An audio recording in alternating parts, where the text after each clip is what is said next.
Unrest continues for our neighbors to the north. At least 20 Canadian churches have been burned or vandalized after the discovery of more than 1,000 unmarked graves at the sites of 3 former residential schools run by the church. Progressive Canadian Prime Minister Justin Trudeau condemned those who attacked these churches, but also made sure to tell them he gets it.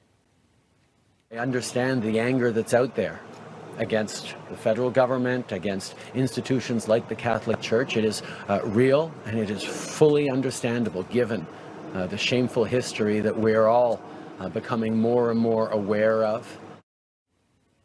Classic liberal strategy blames the president for the past mistakes. Had these people attacked a mosque, I'm sure Trudeau would be less understanding. But unfortunately, the modern left seems to be more and more okay with attacks on the church. Remember last summer when BLM activists vandalized the St. John's Episcopal Church in Washington, D.C.? Not a single Democrat spoke out. Instead, they attacked former President Donald Trump for sending a strong message standing up for the Catholic Church. Here to discuss is the author of I Choose Victory and the head of Cynthia Garrett Ministries, Cynthia Garrett. Cynthia, it's just, first of all, thank you for joining us. It's just awful to see what's happening up in Canada, but it reminds me so much of what we saw here last year and the lack of response from Democrats. It's true, Jen. Hi, it's nice to be with you guys as always. I got to tell you, this brings to mind a lot of stuff, right?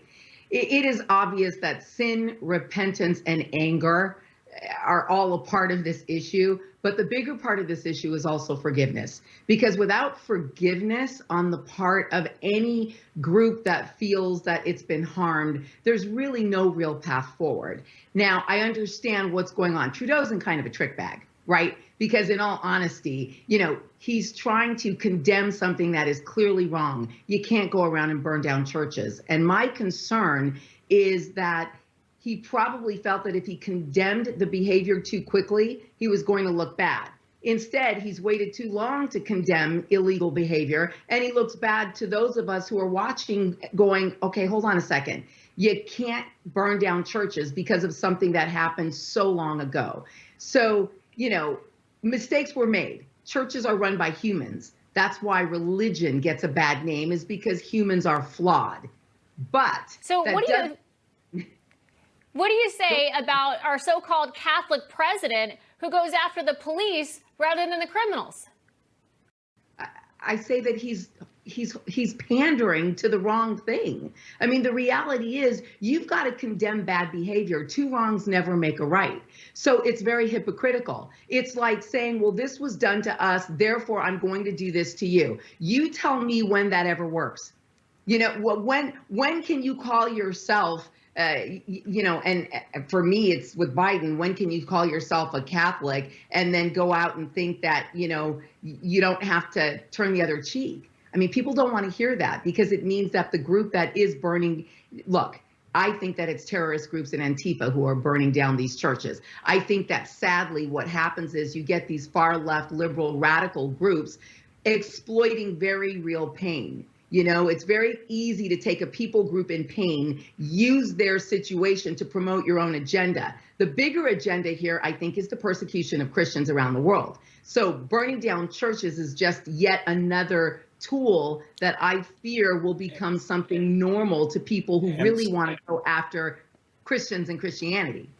Cynthia, to that point about the persecution of Christians, it's not just something that goes on in other countries. It's happening here in the United States. I think we particularly saw it with the lockdowns. I'm really concerned that churches didn't stand up, that we didn't see more brave pastors and priests and bishops out there standing up and saying to the government, you do not have a right to tell houses of worship how they operate. You have no right at all. And yet, I think we saw almost complete acquiescence, unfortunately, of the church in the United States. Does that worry you going forward?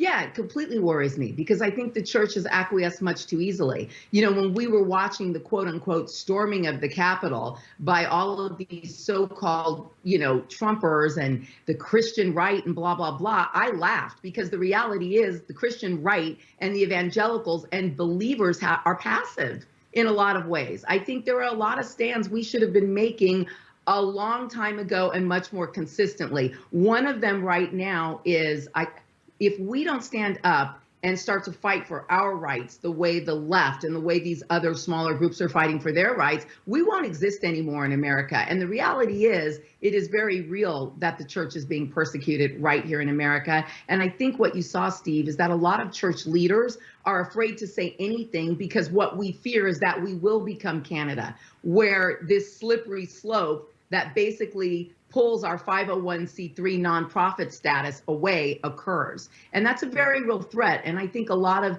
pastors and a lot of churches are very afraid of that.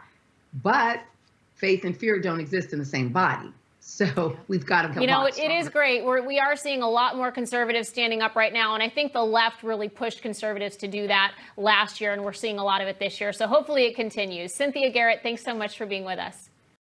Thanks, you guys.